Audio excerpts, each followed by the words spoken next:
Bonjour, contente de vous retrouver aujourd'hui. Nous allons réaliser un dessert sucré.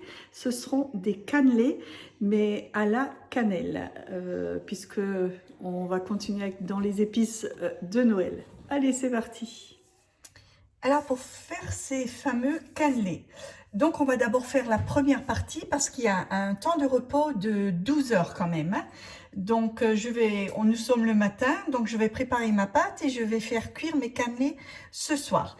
Donc pour ça, j'aurai besoin du lait entier, du beurre, j'aurai besoin du sucre en poudre de 100 g, donc du lait c'est 500 g, 50 g de beurre, 200 g de sucre fin, un paquet de sucre vanillé, de l'extrait de vanille, 120 g de farine, alors 2 œufs entiers et un jaune, donc 3 œufs, et on va les faire à la cannelle aujourd'hui. Donc moi j'ai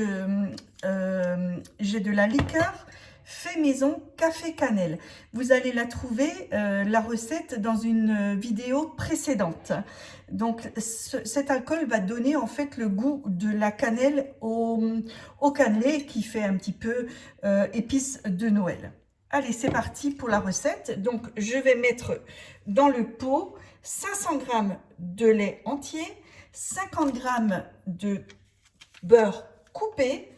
Je vais mettre les 110 g de sucre, mon paquet de sucre vanillé, une cuillerée à café d'arôme de vanille, et je vais faire cuire ça 7 minutes à 100 degrés vitesse 1.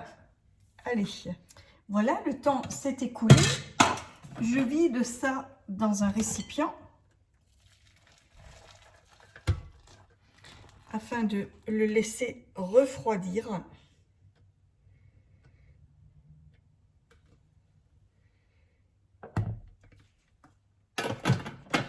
On va continuer. Donc, je vais mettre 110 g de sucre en poudre dans le pot.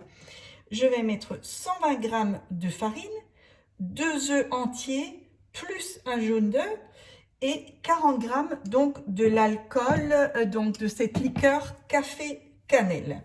Et je vais mélanger ça 10 secondes à vitesse 6.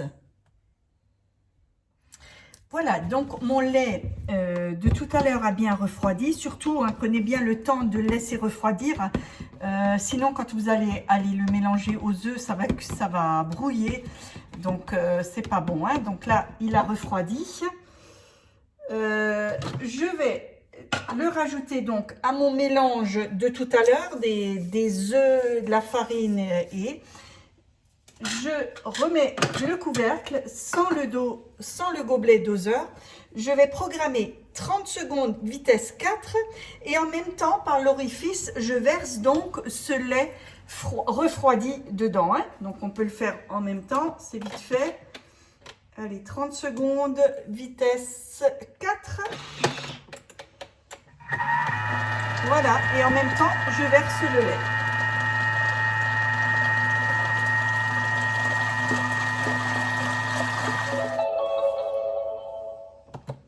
Voilà, donc c'est terminé. Je transvase ça dans un saladier, je le mets au frais et je n'y touche plus pendant 12 heures.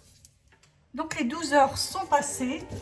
Je la mets pendant au moins 20 minutes de nouveau à température ambiante, la pâte. Je préchauffe mon four à 220 degrés. Là, je prépare mon moule à cannelés.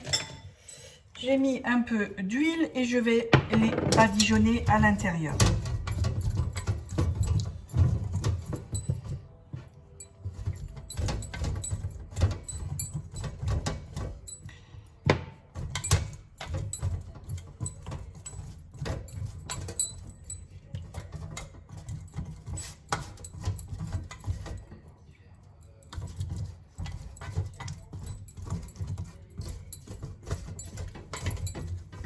J'insiste bien dans les rayures.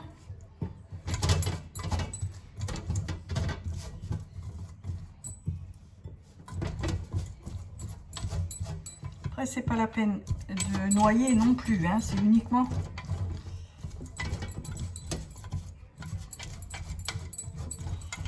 Après, si vous, de votre côté, vous avez un moule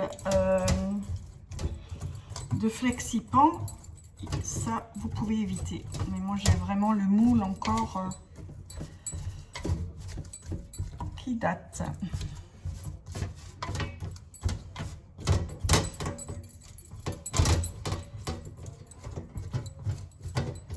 Voilà.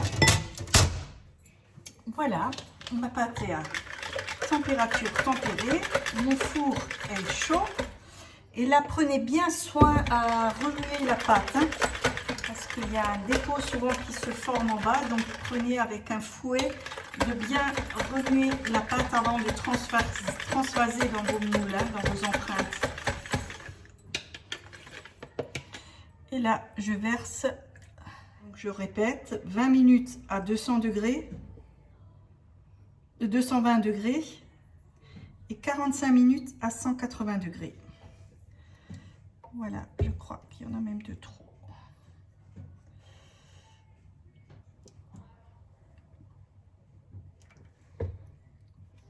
Encore un petit peu.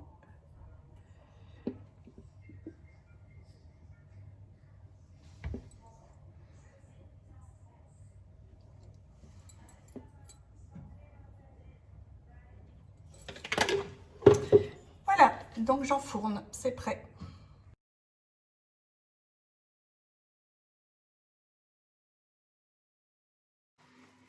Voilà, ils viennent juste sortir du four. On va les laisser refroidir dans le moule. Vous voyez, donc, ils vont être bien moelleux à l'intérieur et bien croustillants à l'extérieur. Voilà, mes cannelés ont refroidi un petit peu. On va voir si on peut les démouler. Voilà, donc vous voyez, ils sont bien cuits à l'extérieur et ils sont bien moelleux à l'intérieur.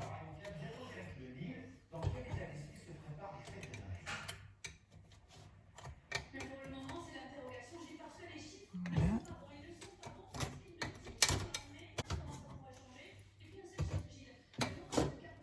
Et ça sent très bon.